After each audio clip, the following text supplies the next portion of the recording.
friends, and welcome to the Lovely Place channel. The channel that's like a box of chocolates because you never know what you're going to get. Today we're going to do a Noddy story and it's called Do It Yourself Noddy. The front cover shows him putting some nails into what looks like a bench. So let's see what he's going to make today. Do It Yourself Noddy. It was a sunny morning in Toy Town. A sleepy Noddy switched off his alarm clock. That's better, he mumbled. But why did I want to wake up so early? Of course, Noddy cried, leaping out of bed. It's my kite day. He dashed over to the table. And here is my very own kite kit, he said. I'll have breakfast and get dressed really quickly. Uh-oh, there's some singing here. I'll build my lovely kite and add a knotted tail. If she's put together right, into the sky she'll sail. Noddy sang this song as he made his toast. Jam today, I think, he said, trying to twist the lid off the jar. Oh dear, said Noddy as he struggled. I can't open this jar. Maybe Mr. Sparks has a tool I can use, said Noddy. He jumped into his car and drove off, but Mr. Sparks' garage was shut. Oh, bother, wailed Noddy. How am I going to get the lid off that jar? I think on the day he's going to make his kite, maybe he should have had something different on his toast. Then Noddy had a bright idea. Big Ears will know what to do. Noddy screeched to a halt outside his friend's house. Big Ears, I need your help, he shouted. The front door swung open and Big Ears rushed out. What's wrong, Noddy? He asked. Noddy held out the jar. I can't get the lid off. Big Ears looked cross. Noddy, I thought you were in real trouble. But it is an emergency, cried Noddy. I can't have my breakfast until I open this jar. Oh dear. Big Ears sighed as he looked at the jam jar. Look, he said, it has a little ring on the top. Just pull it gently and the lid pops off. Oh, said Noddy, peering at it in surprise. I'm sure, said Big Ears sternly, you could have worked that out for yourself. Oh, but you're much cleverer than I am, Big Ears, laughed Noddy. I'd much rather you did it. He started his car. Thanks, Big Ears. When Noddy arrived home, he raced upstairs to get dressed. He soon had all his clothes on, but there was a problem. Oh, bother, my shoelaces are undone. I hate tying bows. I know. I'll ask Big Ears. He'll do them up in a jiffy. Noddy drove quickly to Big Ears' house again. Big Ears, come quick. I need your help, he called. His friend opened the front door. I was just about to have a bath, Noddy. Is it a real emergency this time? Big Ears asked. I can't tie my shoelaces, said Noddy, waving one foot in the air.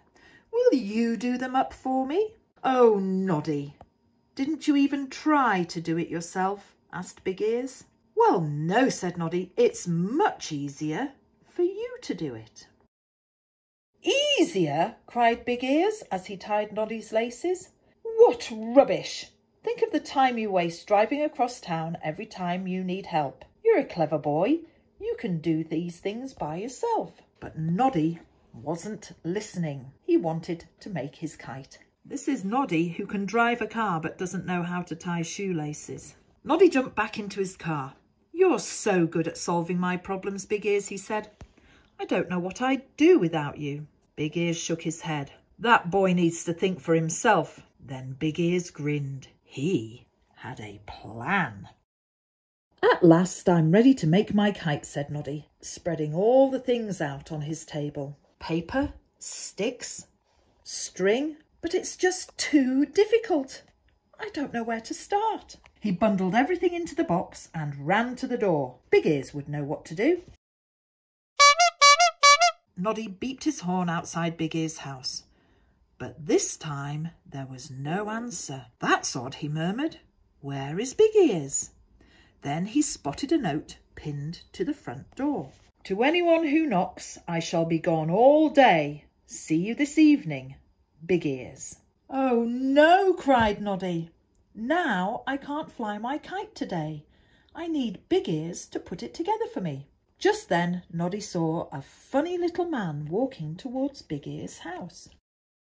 My name is Mr. Sham, said the man. Forgive me for bothering you, but I really need help. Noddy looked at him. Oh, so do I, he said. Mr. Sham held out a box. I noticed you had a kit rather like mine, he said.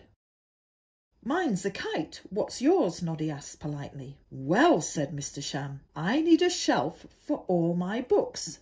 So I bought myself a do-it-yourself shelf kit. Trouble is, I have no idea how to put it together. Can you help me? Noddy shook his head sadly. Sorry, no. Big Ears would know how to do it, but he won't be home until tonight. Well, let's pretend you are Big Ears, said Mr. Sham. What would he tell us to do first? Let's see, Noddy thought. He'd probably tell us to check all the pieces first. Good thinking, cried Mr. Sham, and he and Noddy tipped out all the pieces. What next? There's a picture on the lid, said Noddy. I think Big Ears would look at the picture to see where each piece goes. Noddy stared at the picture. Those are the things that hold the shelf up at either end. Mr. Sham tried to bang nails in with his fist. Ouch, he said. How would Big Ears stick the nails into the shelf? He'd use a hammer, cried Noddy, and piece by piece they made the shelf. We've done it, cried Noddy proudly. You did it, said Mr. Sham. But there's one more problem. This is brown and all my other shelves are blue. Noddy was now getting rather good at solving problems. Oh, that's easy, he laughed. We'll paint it. When they had finished, they admired the shelf. It's beautiful. Thank you, Noddy. I could never have done it without you, said Mr. Sham. Noddy blushed. You're welcome, but I just used Big Ears' ideas. Mr. Sham smiled. But Noddy, Big Ears wasn't here. It was you who solved all the problems. Noddy beamed. Mr. Sham was right. If he could solve one problem, he could solve others. He picked up his kite kit, determined to put it together all by himself. Goodbye, Noddy, said Mr. Sham, picking up his new shelf. Good luck with your kit.